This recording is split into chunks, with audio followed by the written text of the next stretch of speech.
think when it comes to the future of social, I think we'll see a huge shift towards privacy. We're already seeing that with apps like Snapchat, where messages disappear, for example, but also things like Telegram, which is an app that's just come out, which we've seen a shift of users potentially away from WhatsApp because they're looking for privacy.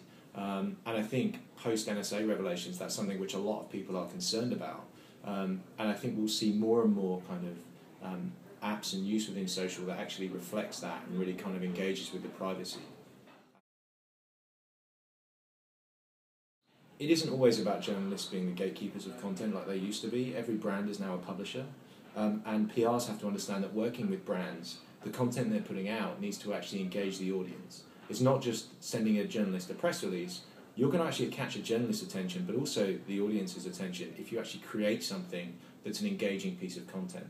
And that's a big shift away from the traditional mindset of sending out a press release. If you look at some of the best content that's been produced by brands and PRs that's actually captured the attention of the audience recently, all of it's been about creating an experience, something which is not just the traditional release. I think there's a huge shift away from the traditional aspect of live broadcasting.